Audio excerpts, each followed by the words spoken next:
It's almost time to lay it all out all over Chicago. Ha, phrasing. I'm John Recton with my review of AEW Rampage at the Now Arena in Chicago, Illinois. Maybe one of these weeks I'll stop doing AEW Rampage like that, but for now you're just going to get the Rampage hands all up in your grill. I think that's how the kids still talk these days, but I don't goddamn know anymore. Anyway, yes, this is just a placeholder show to get us to All Out on Sunday, also at the Now Arena, which is looking to be a pretty damn loaded card. I did predictions the previous day. Please check those out if you haven't already. Let me know your thoughts on this show in the comments, please.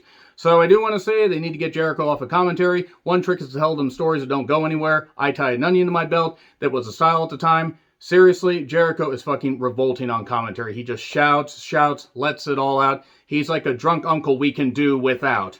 Mark Henry, and I know that he's trying to get into being a commentator, but like realistically, Taz and Excalibur like really should just be the commentators. I mean, if you want to have Mark Henry do the occasional stuff, that's fine, but Jericho is not fucking needed.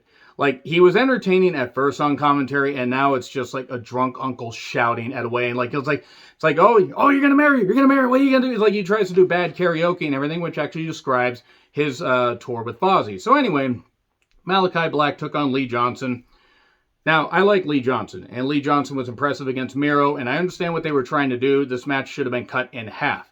Malachi Black was like trying to like, oh, he wasn't taking Lee seriously, and seriously, if you will, missed an opportunity to make that pun.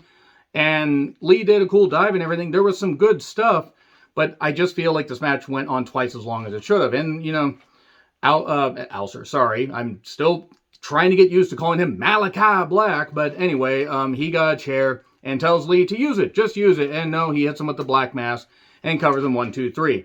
And then here's Dustin to stop a beatdown. Malachi Black leaves because he's like, well, my work is done here. What do you mean your work? You didn't do anything. Didn't I? Woo. So anyway, he's going to face off against Dustin on Dynamite because Dustin does a backstage interview where he says, I thrive on darkness. Okay.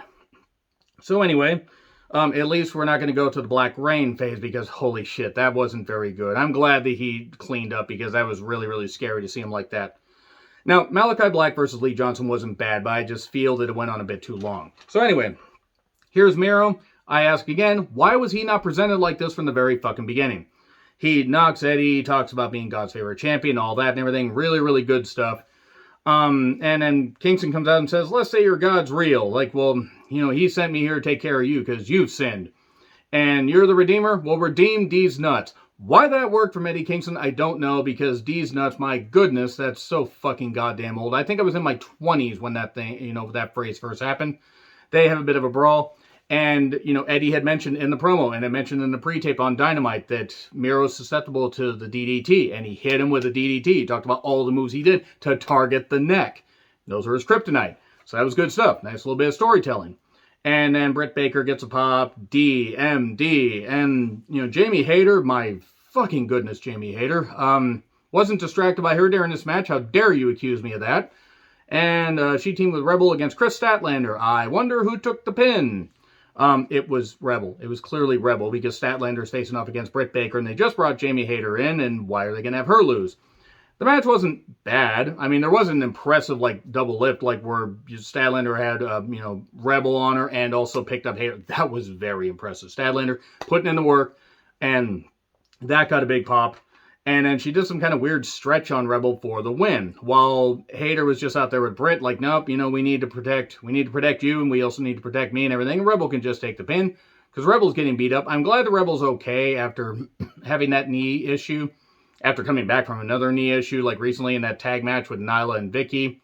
I blame Vicky for just being a you know, stupid twat that doesn't belong in wrestling, but also I just hope the Rebel's all right. And Red Velvet, by the way, comes out to stop a 3-on-1 beatdown. I like Red Velvet, but you're telling me that the three of them couldn't have easily glommed Statlander, who got a little bit, you know, beat up a little bit, and also Red Velvet, who, yes, tries, but also brained herself on a goddamn standing moonsault. And I like Red Velvet, I just, you know, it's just the visual of it, but whatever, it was what it was. Then we get an all-out card rundown. Mark Henry does a split-screen thing with Darby and Sting and Daniel Garcia in 2.0. CM Punk comes out to pop. He's wearing a Bret Hart t-shirt that I probably need to get. And a guy, when Punk went into the crowd for a bit to celebrate with them, a guy tried to give Punk his beer. Good job there. Good job. He's probably about 6 beers in. I also like the guy in the front row that had localized Mother 3. That was a very good sign. And Darby with Sting took on Daniel Garcia with 2.0. They are bound and fucking determined to feature Daniel Garcia on their program as much as possible. I'm not even knocking Daniel Garcia. I've been impressed with the work he's done. I'm not familiar with him. He clearly is new to, as far as like being in wrestling. I think he was born in 98. So even if he started like a few years ago, he's obviously new to a big stage. He has the poise and he has the ability. But man, they featured him a lot. Same with 2.0. Also, Darby, hurl yourself stupidly at the table. Good tactic there. I did like how Jericho referenced the Extreme Rules 2012 match that he had with Punk in Chicago, where he says, I hope your sister isn't in the front row, the one that slapped him.